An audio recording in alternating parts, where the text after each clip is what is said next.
My next question would be, how hard is it to refinance, or is it hard?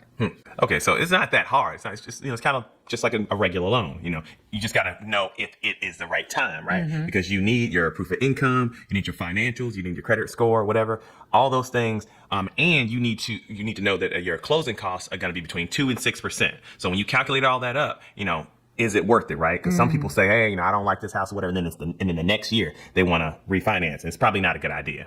Okay. So now when it comes to buying a home, you have the option of buying a new build or buying something existing. We have actually preferred existing because somebody gets to work all the kinks out in that new build. But there are some people who only want new construction, right? Because they feel like with new construction, they don't have to worry about issues. Now that's a whole nother video, but what I think a lot of people would like to know is, what kind of issues or things should a person be looking for when they are buying an existing home? Most of us are not going to build new.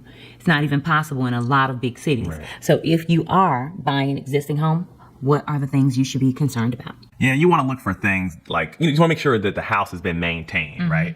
And look for things like, especially here in Texas, for example, first thing I look for is like foundation problems. Do you see cracks in the walls? Is the floor leaning like you feel like it's pushing you? Walking, you walking towards one side or the other. Did I say mold already? Mold, cricket windows, all those type of things. So.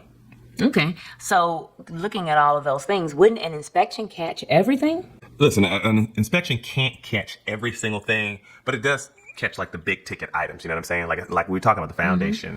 They kind of run the water and stuff to check the pipes, the roof.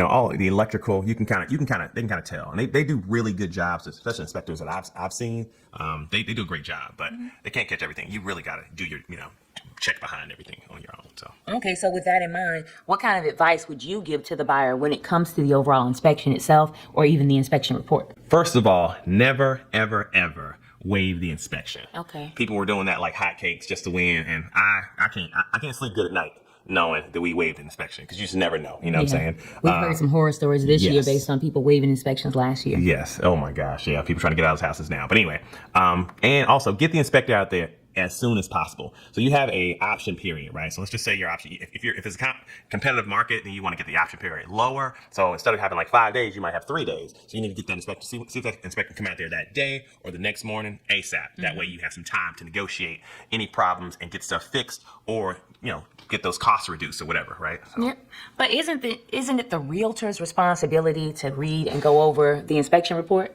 No, ma'am. No, it is the buyer's ultimate responsibility in the end. Yeah, that's why you hire an inspector. He or she is the professional to do that. They give you everything they saw. So it's like 3 sets of eyes, y'all.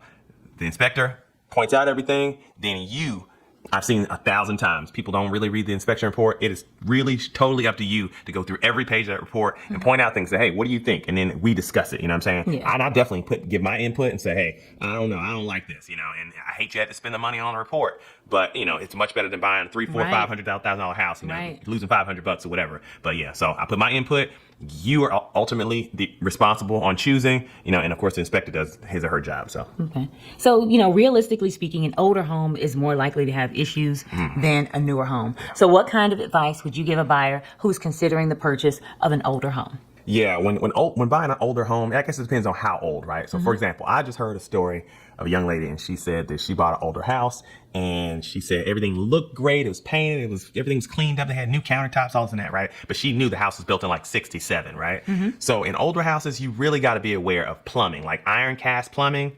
It can be scary. With a copper, electrical, and of course foundation, right? Foundation is the most obvious one, but yeah, look, you can do additional inspections, especially for like the pipes. Oh yeah, by the way, she did tell me also that she had to spend $6,000 on pipes the same year she bought the house, even though everything looked fine. But you've got to be careful when it comes to those, because they've changed, they've changed that pipe. We don't use, iron cast pipes anymore, right? So they got like these things called stress tests on the pipes, and you can pay an additional amount when they do the inspection and run like a line and a camera through there, and then you can check it out. So okay, that's great advice.